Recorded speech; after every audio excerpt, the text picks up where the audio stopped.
magsasula ng ika-39 na kabanata ng Gusto na yung idol.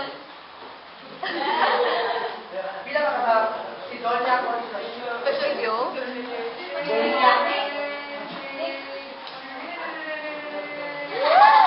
Kabanata ng Bulsa.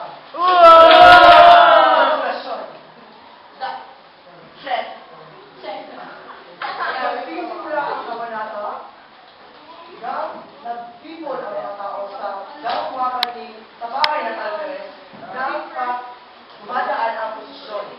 Video punta natin.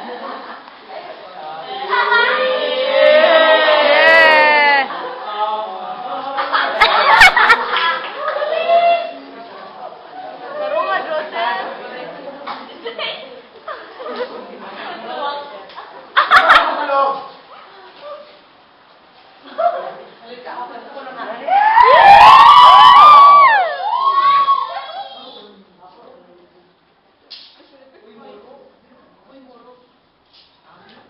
Ngunit iba ang paniniwala ng Doña. Para sa kanya, siya ay kaangit-angit at higit na maganda kay Marat.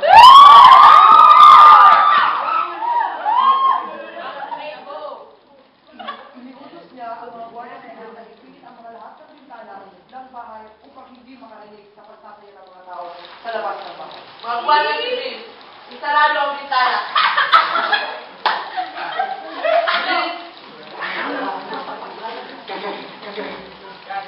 Habang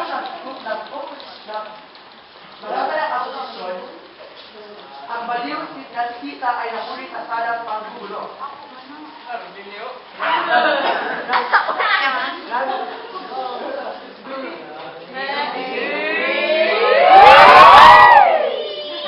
Nanakit si tita ng mga guardia civil. Hoy, baliw! Mama ka sa akin.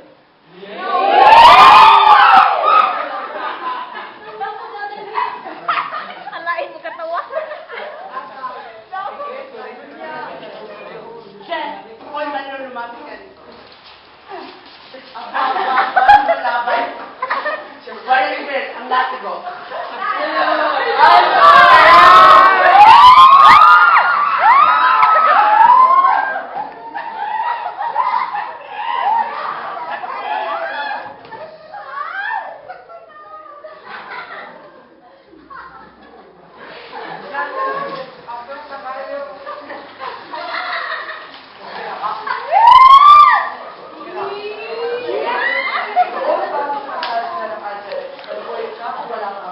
Ay nabagbito sa kanilang pag-uusap ang salitang Pilipinas. Sabihin mo, Pilipinas, babae ka, huwag kang ayaw sa utos ng tama. Na may katamang utos sa Ligat eh. Hindi ko pa alam na ito sa kalan ng iyong bayan na hinimik. Sinabi nga ng Doña ang salitang Pilipinas.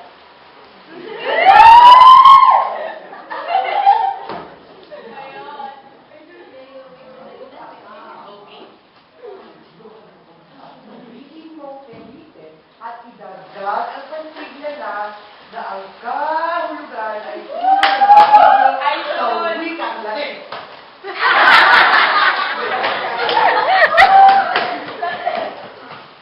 Si Doña Anoy, isang labandera lamang. Nagdamag ng kamay at sinalat ang bukol.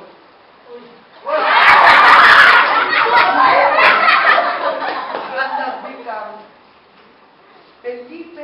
Pilipinas. Patigil ang kabo at sarili.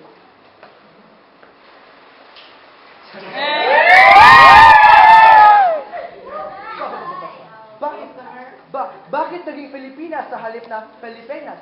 Tumahimik ang Alvarez at tiningnan ang mga kasulatang limbag at nakita ang salitang Pilipinas. Pareho silang mali.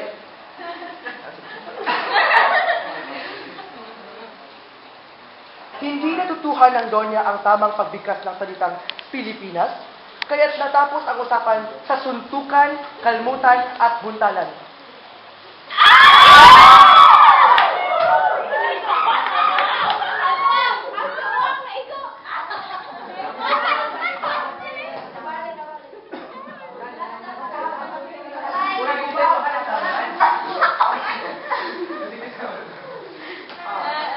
Naiintindihan naman, bisita at umawit ng kundi man ng gabi.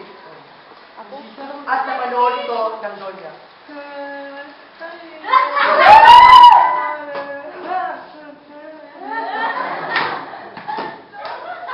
Punong-puno ang kasiyahan ng Donya kaya hindi ito napansin ang pagpapasok ng Alvarez. Nagalit na galit. Ang pagkakalit. Chula no. Magkakita ko ang aming pagkakadula ng kabanata ika. Magandang umaga mga kapatid. Ito ang pagkakadula ukol sa kabanata 36 na aking magatang ang unang tiran.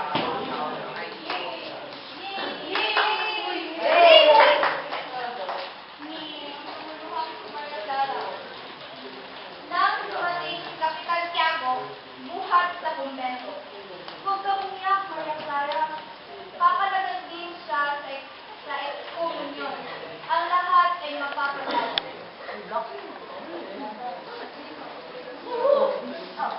Ano ang wika ni Padre Damaso? Inutos niya putulin na ang pagkikita ni Nina Ibarra at Maria Clara. Kung hindi ay ako raw ang magdurusot sa buhay na ito at sa kabila. Kailangan daw na mag-alin si Maria Clara at ibang kasintahan. Isabel! Huwag kang lumuha, anak. Sinabi ay Padre Damaso. Hinahanap ng kanya na mabuting kapagsawa sa isang tagay sa kanya. May darating daw siya kilalang binata na galing sa Espanya na mangangalang Linares. Siya ang ibig niya para sa iyo. Maging asawa ko? Naulo sa Santiago? Akala ko ay magpapalit ng kasintahan ng anak mo dahil ang pagpapalit ng damit? Ngunit iyon ang utos ni Padre Damaso. Ipagpapatuloy. Lines, ako'y... Immortal lang. Ang aming pagsasadala ay tungkol sa kabanata na ito ang kapitan.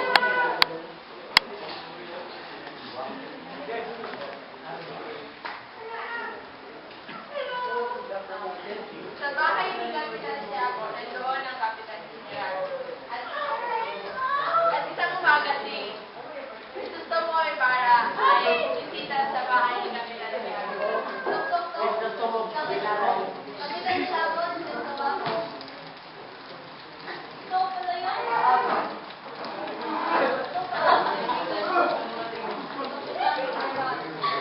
Nalaman na kita ang kapitala, Kapitan General. Maupo tayo.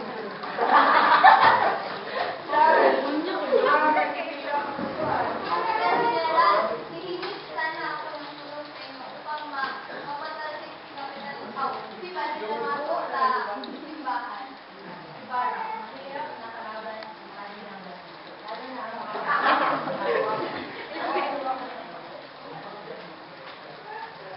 Lalo na ang sa ibang senaryo naman.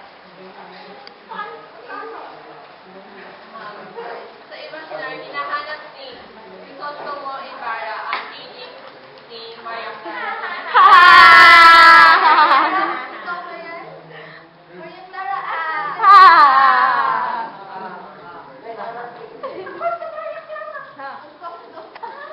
Maria Clara? Sino yan? Ito, si Joshua Tarong ay. Si Crisostomo Ibarra pala.